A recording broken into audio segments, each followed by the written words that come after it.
Hace unos días me encontraba leyendo mis viejos libros de historia del arte sobre un pintor en particular. Su arte siempre me ha asombrado. En mi mente siempre ha estado la idea de que el arte ha sido, a través de los siglos, una representación de las emociones del artista. Pero mientras releía la biografía de este pintor me di cuenta de que sus obras podrían distar bastante de sus emociones propias, pues el arte ha tenido épocas difíciles, en las que el corazón del artista ha distado de verse representado sobre el lienzo. Han habido épocas en las que solo se les permitía crear arte que tuviera que ver con ciertos temas específicos. Cada época tiene su propósito en el arte y a través de los siglos han habido artistas que han desafiado esas reglas y han hecho cosas que para su época se consideraban escandalosas. ¿Quiénes eran esos artistas y por qué fueron duramente criticados?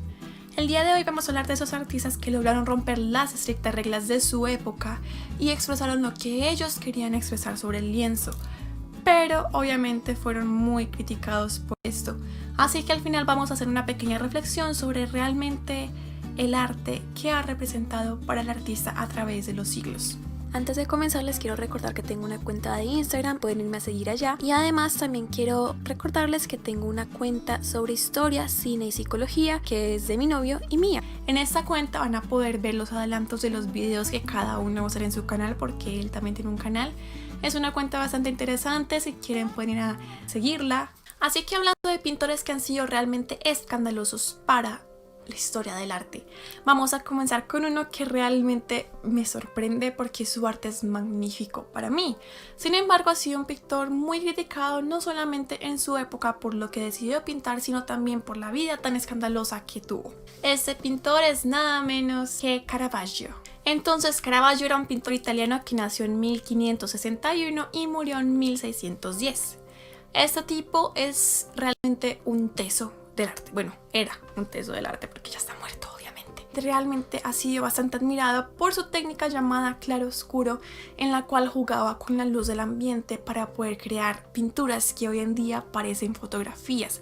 La luz de sus pinturas es increíble. Tanto fue el éxito de su técnica que muchísimos artistas de la época comenzaron a imitarlo y fue uno de los pioneros en tratar el arte realista. Caravaggio comenzó a tener tanto reconocimiento que incluso la iglesia misma lo contrató para hacer muchas obras religiosas, porque en la época en la que Caravaggio pintó, lo más común es que se representaran pasajes bíblicos. Y aquí es cuando comienza la historia de por qué fue tan escandaloso realmente. Muy pocos saben que Caravaggio llegó a ser considerado incluso un criminal. Fue arrestado y demandado en numerosas ocasiones. Entre las acusaciones se encontraban portar una espada sin permiso, golpear a un hombre con un bastón, insultar y arrojar piedras a un policía e incluso fue sentenciado a muerte en 1606 por asesinar a un hombre. Él decidía contratar como modelos a personas de la calle, a callejeros, a niños, ancianos, a prostitutas. Eran personas que en esa época no eran bien vistas, aparte porque en la época los únicos que podían tener un retrato de sí mismos eran las personas con dinero, las personas ricas, privilegiadas. Y por eso es que comenzó a pintar a los santos, a los religiosos que le encomendaba la iglesia, usando modelos de la calle. En palabras de John Ruskin, un crítico de arte inglés del siglo XIX, Caravaggio era un vulgar que decidió dejar de lado la belleza a favor del horror y la fealdad y la suciedad del pecado. La mayor representación de su osadía está en su pintura de San Mateo. Este cuadro le fue encomendado para una iglesia en Roma. En ese cuadro el santo San Mateo tenía que aparecer escribiendo el Evangelio y tenía que haber un ángel a su lado susurrándole la palabra de Dios, como para representar que las escrituras eran la palabra del Dios mismo.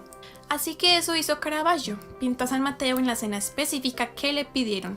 Sin duda un cuadro simplemente magnífico, que salió de la mente del pintor con tal naturalidad que nos resulta una escena muy familiar y acogedora. Caravaggio entregó el cuadro a la iglesia, pero fue rechazado, abuchado, y simplemente nadie quería ver ese cuadro. ¿Cuál era el motivo? Resulta que lo que hizo Caravaggio fue pintar a San Mateo como un hombre común. Pintó a San Mateo con las piernas descubiertas, llenas de polvo, con la frente arrugada, con la cabeza calva, sosteniendo con torpeza su libro. Parecía un hombre común y corriente. Aparte, el ángel que le estaba susurrando la palabra de Dios tenía facciones femeninas porque era un ángel mujer, pero en esa época eso no era bien visto al parecer, así que le hicieron repetir el cuadro. Caravaggio tuvo que repetir el cuadro pues se consideró un irrespeto a San Mateo, pintarlo como un hombre normal. Lo repitió acogiéndose esta vez a las estrictas reglas que exigían cuando de pintar santos se trataba. Y este fue el resultado final que sí fue aceptado por la iglesia. En el cuadro que la iglesia sí aceptó, el santo aparece vestido con ropas mucho más bonitas, ordenadas. Aparte, el ángel que le está susurrando es un hombre, evidentemente. Tiene una aureola alrededor de su cabeza. Se nota que es más fácil para él escribir el evangelio, es como que es un ser divino, se nota que es un ser divino. En cambio en el primer cuadro no era un ser divino, era un hombre nada más. Díganme en los comentarios cuál de las dos obras les parece más bonita, porque a mí sin duda la primera me parece mucho más hermosa. Caravaggio no quería pintar la belleza ideal de la época, no quería atorarse con esos ideales que exigían, él quería pintar la verdad. Por eso me parece que el primer cuadro es mucho más auténtico, mucho más natural. El segundo sin duda es muy bonito también, no vamos a negarlo, es un cuadro muy bien hecho, pero no tiene la belleza del primero. El siguiente pintor del que les voy a hablar es Miguel Ángel. Estoy segura de que no hace falta introducirlo porque probablemente muchos de ustedes lo conozcan, pero si no lo conocen, Miguel Ángel es nada más y nada menos que el autor de La creación de Adán, que es uno de los cuadros más famosos del mundo. Miguel Ángel no solamente era un pintor, sino también un escultor, y de hecho él es muy famoso y mucho más reconocido por su escultura, al menos en la época, más que por su pintura. En palabras de Giorgio Vasari, que fue otro pintor, Miguel Ángel era el maestro y el padre de todos los pintores. Él fue un artista aclamado por el público, pero principalmente por la iglesia. Su mayor fuerte eran las esculturas, como les acabo de mencionar, pero no por ello era menos talentoso en la pintura. Cuidaba de cada detalle de una forma espléndida. Tal era el reconocimiento de ese artista que le fue encomendada la pintura de la Capilla Sixtina del Vaticano, que a día de hoy continúa siendo reconocida como una obra maestra. Sin embargo, por más de medio siglo, Miguel Ángel fue considerado como un polémico pintor debido a una obra específica: El Juicio Final. ¿Pero qué tenía esta obra de rara?, se preguntarán. El Juicio Final fue pintado por Miguel Ángel también en la Capilla Sixtina entre 1534 y 1541, y el motivo del escándalo se resume en 4 palabras: las figuras estaban desnudas. El pueblo, la iglesia, los mismísimos artistas se quedaron boquiabiertos con tal osadía, que además tuvo el descaro de pintar estas figuras desnudas en el mismísimo corazón de la iglesia, que era el Vaticano. Fue tal el escándalo que se le exigió al Papa destruir la obra que tomó 7 años pintar a Miguel Ángel. Se le acusa incluso de ser un luteranista, que es una corriente religiosa protestante que iba como en contra de todo lo enseñado por la Iglesia Católica, así que porque no les gustó el cuadro, lo acusaban de ser de esta corriente religiosa. Ante las críticas de sus enemigos por tan maravillosa obra, se dice que Miguel Ángel dijo entre risas: no vale la pena combatirlos, pues la victoria sobre ellos no tiene importancia. Según el historiador de arte Arnold Hauser, la obra distaba de ser bella para la época y se asimilaba más a las feas obras de la Edad Media. Sin embargo, la obra logró sobrevivir a todos los que intentaron destruirla. No obstante, su esencia se perdió, puesto que el Vaticano contrató al pintor Daniel da Volterra para revestir las figuras desnudas, y eso hizo. Y así es como la original obra de Miguel Ángel quedó tapada por ropa, literalmente.